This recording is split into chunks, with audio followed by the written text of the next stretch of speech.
नमस्कार मित्रों, Elvin classes के यूट्यूब प्लेटफॉर्म पे आपका बहुत बहुत स्वागत है। मेरा नाम विवेक है। पुरी में जो जगन्नाथ भगवान का मंदिर है उसमें जो रत्न भंडार गृह है उसको लेकर उसको संरक्षित और उसको सुरक्षा की दृष्टि से ध्यानगत रखते हुए कि क्या यह विगत 40 वर्षों में इसकी जांच पड़ताल नहीं हुई, देखरेख नहीं हुई, तो क्या इसमें रखा हुआ रत्न आभूषण सुरक्षित है या नहीं, उस पर एक जनहित याचिका दायर की गई थी। तब से यह पूरा मामला चर्चा में आ गया है। तो आज के हम इस वीडियो सेशन में इन्हीं सब मुद्दों पर बात करेंगे। तो आइए वीडियो सेशन को प्रारंभ करने के पहले हम वीडियो की रूपरेखा को समझते हैं। जगन्नाथ मंदिर का रत्न भंडार का रहस्य सामने बात करेंगे कि खबर क्या है, यह चर्चा में क्यों है, क्या है खजाने का मामला, जगन्नाथ मंदिर का इतिहास और उसकी स्थापत्य कला शैली को भी हम देखने का प्रयास करेंगे। और इस पूरे वीडियो सेशन में हम जगन्नाथ भगवान के मंदिर से जुड़ी हुए उन तमाम महत्वपूर्ण मुद्दों पर भी नजर डालेंगे जो जानने के लिए भी जरूरी है और परीक्षा के लिहाज से भी यह अत्यंत आवश्यक है। तो खबर को हमने जाना कि खबर यह है कि जगन्नाथ मंदिर में जो उनके आंतरिक जो संरचना है उसके अंदर एक जगह है जहां पर भगवान जगन्नाथ, भगवान बलभद्र और देवी सुभद्रा के जो आभूषण हैं उनको संग्रहित करके रखा गया था। उस पर एक जनहित याचिका दायर की गई है।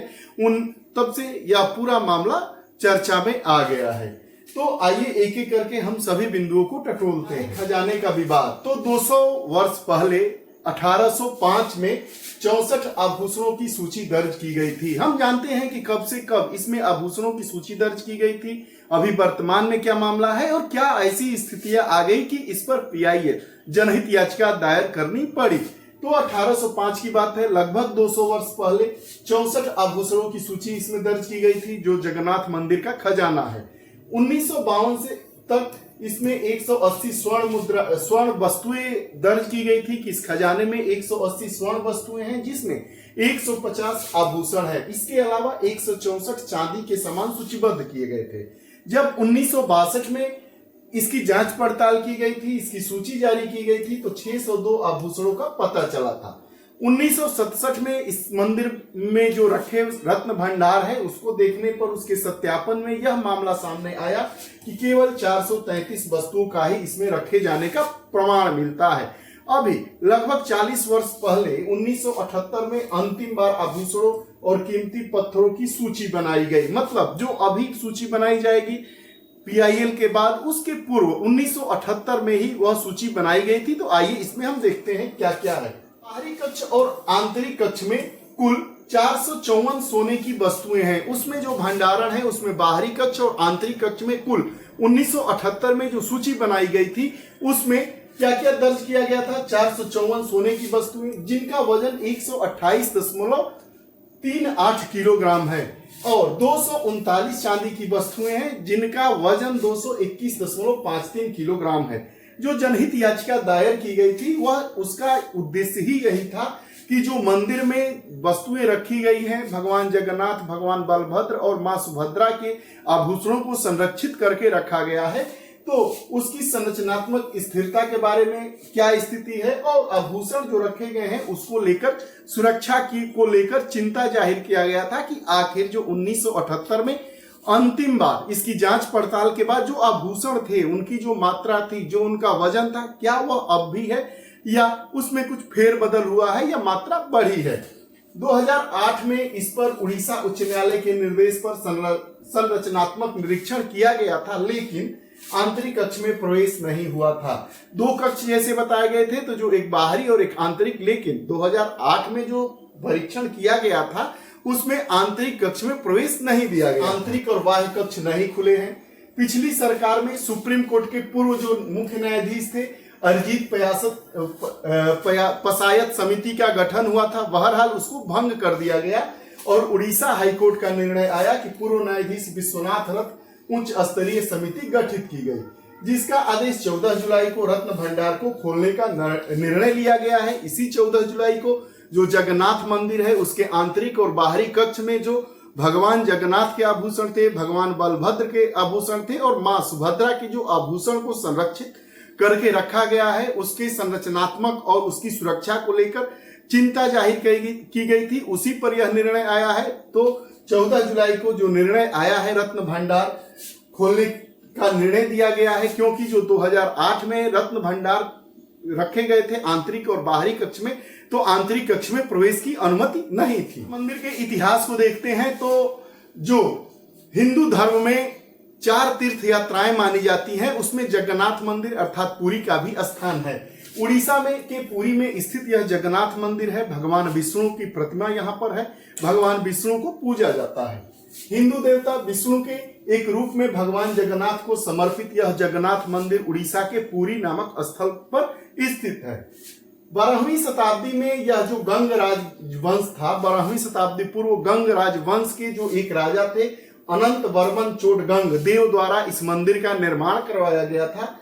यमनिका तीर्थ भी इसे कहा जाता है। सफेद पैगोडा की भी संज्ञा दी गई है। यमनिका तीर्थ भी इसका नाम दिया गया है, इसको नाम दिया गया है, और सफेद पैगोडा की संज्ञा भी दी जाती है। प्रश्न में कई बार पूछा है कि सफेद पैगोडा की संज्ञा किस मंदिर को दी गई है, तो जगन्नाथ मंदिर को जो उड़ीसा के पुरी में स्थित है।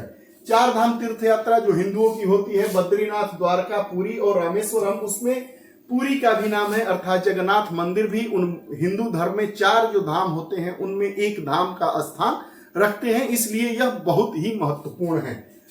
मुख्य आकर्षण यहाँ का क्या है? वार्षिक रथ यात्रा निकाली जाती है जो जून जुलाई के महीने में निकाली जाती है। तीर्थ यात्रा निकाली जाती है जिसमें मंदिर के 3 मुख्य देवताओं भगवान जगन्नाथ, भगवान बलभद्र और देवी सुभद्रा की रथ यात्रा एक साथ जुलूस के रूप में निकाली जाती है। और जो यही 3 देवता हैं, भगवान जगन्नाथ, भगवान बलभद्र और मां सुभद्रा, इन्हीं के आभूषणों को जगन्नाथ मंदिर के आंतरिक कक्ष में और जो वहां पर अतिरिक्त कक्ष है या बाहरी कक्ष है उसमें संरक्षित करके रखा गया था। 2008 में निर्णय आया था, लेकिन उसके आंतरिक कक्ष को नहीं खोला गया था, तो उसी में संरक्षित जो रत्न भंडारण है उसको लेकर चिंता का विषय बना हुआ था। उसकी सुरक्षा को लेकर चिंताएं दर्ज कराई जा रही थी। इसी को ध्यानगत रखते हुए एक जनहित याचिका दायर की गई है और उस जनहित याचिका के आधार पर न्यायालय ने निर्णय दिया है 14 जुलाई 2024 को कि उसके आंतरिक कक्ष को भी खोला जाए। इसलिए जगन्नाथ मंदिर में जो रत्न भंडार है, रत्न का जो गृह है जिसमें रत्न भंडारण किया गया है, यह चर्चा में आ गया है।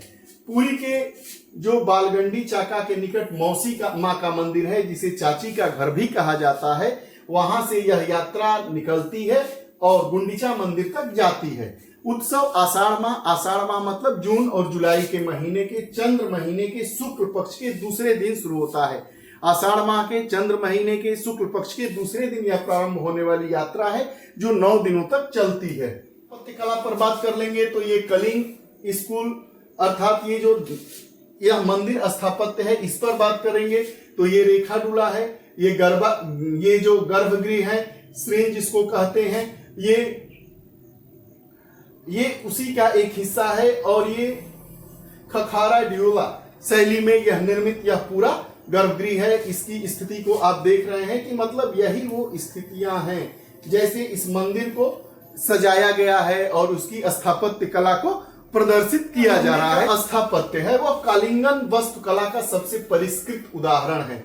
मंदिर में एक आंतरिक प्रांगण के मध्य में एक ऊंचे मंच पर स्थित है जिसके 4 घटक है। विमान या देव, मुख्य मंदिर, गर्भगृह, बक्रीय मीनार है जिसे शिखर कहा जाता है। पंचरथ भूमि योजना पर बक्रीय शिखर के उच्चतम स्तर पर चारों दिशाओं में 5 प्रक्षेपित स्तंभ यानी रथ में विभाजित है और जो इस सभा है उसको जगमोहन सभा का नाम दिया गया है। जो नट मंडप है जिसको हम दर्शक कक्ष कहते हैं, एक भोग मंडप। यह प्रश्न पूछ लिया जाता है कि जो जगन्नाथ मंदिर है उसमें नट मंडप किसे कहा जाता है, तो जो दर्शक कक्ष होता है उसको नट मंडप कहा जाता है। भोग मंडप किसे कहा जाता है, अवशिष्ट प्रसाद के लिए जो कक्ष है उसको भोग मंडल कहा जाता है, मंडप कहा जाता है। जगन्नाथ मंदिर की स्थापत्य शैली 2 प्रकार के संयोजनों से मिलकर बनी है, जैसे रेखा देउल शैली जिसे विमानन शैली भी कहते हैं, पीढ़ा देउल शैली जिसे जगमोहन शैली भी कहते हैं। जो जगन्नाथ मंदिर की बाहरी दीवारों पर नक्काशी की गई है, जटिल नक्काशी से अलंकरण है और आंतरिक दीवारें सादी है। जो बाहरी दीवारें हैं उस पर जटिल नक्काशी मतलब गहरी नक्काशी की गई है, लेकिन जगन्नाथ भगवान मंदिर की जो आंतरिक दीवारें हैं वो सादी है, सफेद है, खाली है। जो बरामदे में खंभों का उपयोग नहीं हुआ है, छत को सहारा देने के लिए लोहे के गर्डरों का उपयोग हुआ है। मुख्य मंदिर की जो भूमि योजना है वह वर्गाकार है। मंदिर वास्तुकला की द्रविड़ शैली की तरह एक सीमा की दीवार से घिरे हुए है। द्रविड़ शैली की इस पर छाप दिखाई देती है। इसमें 4 द्वार है। जो मंदिर है उसके 4 द्वार है। जो पूर्वी द्वार को हम सिंह द्वार कहते हैं, दक्षिणी द्वार को अश्व द्वार कहते हैं, पश्चिमी द्वार को व्याघ्र द्वार कहते हैं और उत्तरी द्वार को हस्ति द्वार कहते हैं। जो जगन्नाथ मंदिर है उसमें 4 द्वार है। पूर्वी द्वार जिसे सिंह द्वार कहते हैं, दक्षिणी द्वार जिसे अश्व द्वार कहते हैं, पश्चिमी द्वार जिसे व्याघ्र द्वार कहते हैं और उत्तरी द्वार जिसे हस्ति द्वार कहते हैं। पूर्वी द्वार जिसे सिंह द्वार कहते हैं, जो झुके हुए सिंहों वाला मुख्य द्वार है। तो हमने जाना कि यह पूरा मामला क्यों चर्चा में है, जो जगन्नाथ मंदिर है वह कहाँ अवस्थित है, इसका इतिहास क्या है, द्रविड़ शैली की इसमें विशेषताएं देखी जा सकती है। 2 मुख्य शैलियों की संरचनात्मक विशेषताओं के साथ निर्मित या बाहरी दीवारों पर नक्काशी वाला मंदिर, अंदर के जो दीवारें हैं वो बिल्कुल सादी हैं। इसमें खंभे का प्रयोग नहीं किया गया है। इसकी यह विशेषता रही है। PIL के दौरान इसके आंतरिक कक्ष को, जिसमें रत्न के भंडार रखे गए हैं, खोलने की अनुमति दी गई है। यह पूरा मामला रहा भगवान जगन्नाथ के मंदिर से संबंधित। आपको हमारा वीडियो सेशन कैसा लगता है कमेंट बॉक्स में जरूर बताइएगा। पुनः नई कक्षाओं के साथ ऐसे ही उपस्थित होते रहेंगे। बहुत बहुत धन्यवाद। नमस्कार।